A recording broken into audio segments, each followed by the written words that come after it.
एक गौरैया के बहुत सारे बच्चे हुए थे। वो अपने बच्चों को बहुत प्यार करता था क्योंकि उसके बच्चा तो बहुत छोटी थी। बच्चे को छोड़कर ना जाने के लिए बच्चे अंडे से निकलने से पहले ही वो बहुत सारी खाना लाकर रखे थे, लेकिन इसके बाद भी खाना खत्म होने वाली थी। तभी वो मन ही मन सोची, अब तो मुझे खाना ढूंढने जाना ही पड़ेगा। मेरी बच्चियों की आँख तो निकल आई है, लेकिन वो लोग उड़ नहीं सकती। कुछ हुआ तो क्या होगा?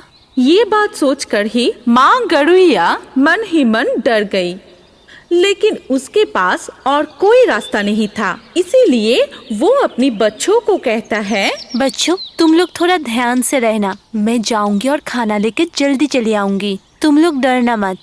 बच्चों को ये बात कह के वो निकल पड़ी खाना जुगाड़ करने के लिए। इधर उधर घूमते हुए वो सोचती है, थोड़ा देर होने दो, लेकिन ज्यादा खाना लेकर घर जाऊंगी, इसलिए रोज रोज निकलना नहीं पड़ेगा। ये सोचते हुए वो बहुत सारी खाना इकट्ठे करने लगी।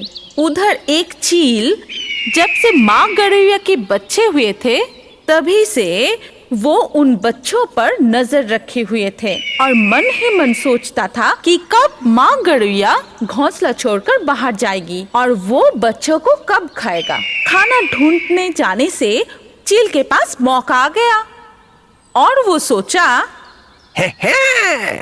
आखिर में वो दिन आ ही गया। आज मेरा सपना पूरा होगा। गौरैया के छोटे छोटे बच्चे को खा के मेरा दिल शांत होगा। माँ गौरैया जब बहुत समय बाद खाना लेकर लौट आई, तभी वो देखा कि उसकी घोंसला पूरा खाली, एक भी बच्चा वहाँ नहीं था। वो चिल्लाते हुए कही, मेरी बच्चियों, तुम लोग कहाँ चली गई? तुम लोग तो बहुत छोटे हो, कौन ले गई? कहाँ पर ले गई? तभी वो पेड़ पे बैठे हुए चील को देखती है और वो चील से कहती है, ओ, तुमने मेरी बच्चियों को खा लिया। ऐसा काम तुमने कैसे किया? वो लोग तो बहुत छोटे हैं। अरे चुप कर, ज्यादा पचर पचर मत कर। तेरे बच्चे लोग अभी तक ठीक ही है, लेकिन तू अगर मेरा बात नहीं सुना तो मैं तेरा बच्चों को खा जाऊंगा। कहाँ पर है मेरे बच्चे लोग? वो लोग ठीक है ना? मैं तुम्हें यकीन कर रही हूँ। क्या करना पड़ेगा मुझे? बच्चे लोग मेरे पास ही है। अच्छा ही है, अगर तू मुझे रोज खाना लाके देगी तभी वो लोग ठीक रहेंगे। मैं खाना कैसे लाऊंगी?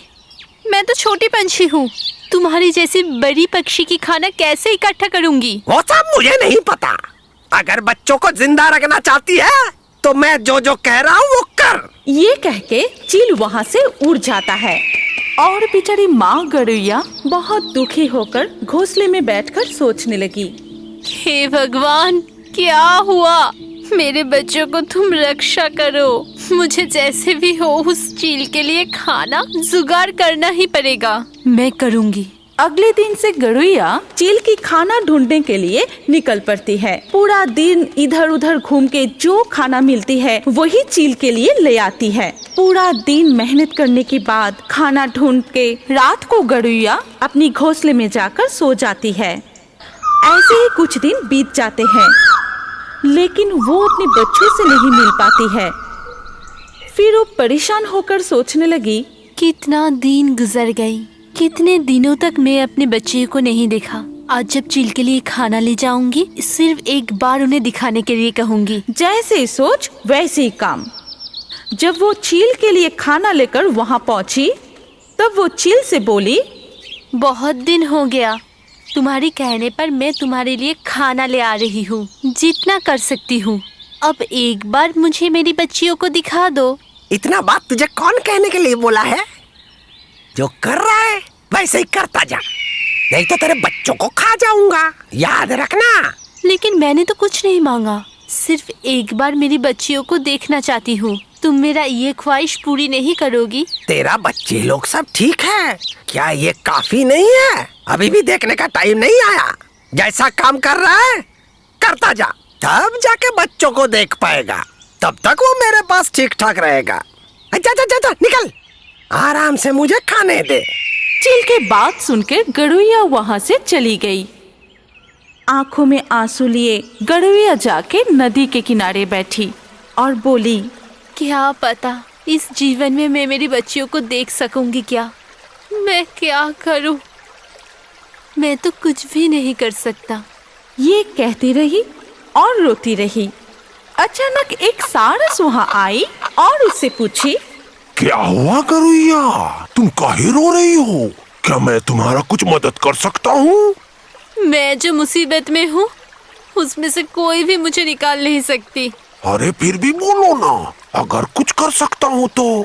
क्या पता अगर बोल दो तो तुम्हारा मन थोड़ा हल्का होगा। सारस की बातें सुनकर गरुड़िया की आंखों में आंसू आ गई। उसके बाद वो सारस को सारी बात बताई। गरुड़िया की बातें सुनकर सारस चौंक गई। अरे बाप रे, तुम्हारे साथ तो धोखा हुआ है। तुम्हारे बच्चे को वो कितने दिन पहले ना जाने खा चुका है। मैं भी तो उस चील के पास ऐसे ही धोखा खाया था। मेरे बच्चे को भी वो खा गया था। तब मैं मन से इतना दुखी हो गया था, कुछ नहीं कर सका था। मन उदास करके यहाँ से चला गया था। लेकिन तुम्हारा बात से इतना तो पता चला, वो चील अभी तक नहीं सुधरा, वैसा ही है। सारस की बातें सुनकर गरुड़िया और भी रोने लगी। तभी सारस उसको हिम्मत रखने के लिए कहता है और कहता है, तुम उदास मत हो, मैं तुम्हारे साथ हूँ। प्रतिशोध तो हमें लेना पड़ेगा, और वैसे भी वो चील किसी और का कोई नुकसान न कर सके, वो भी देखना पड़ेगा। तुम सिर्फ कहो क्या करना पड़ेगा मुझे। तुम मुझे जो बोलोगे मैं वही करूंगी। तुम सिर्फ मुझे बताओ मैं क्या करूंगी। हम लोग किंग कोबरा के पास जाएंगे। पता है वो बहुत खतरनाक है। हम लोगों के पास कोई और रास्ता नहीं है। हम लोगों को ये करना पड़ेगा।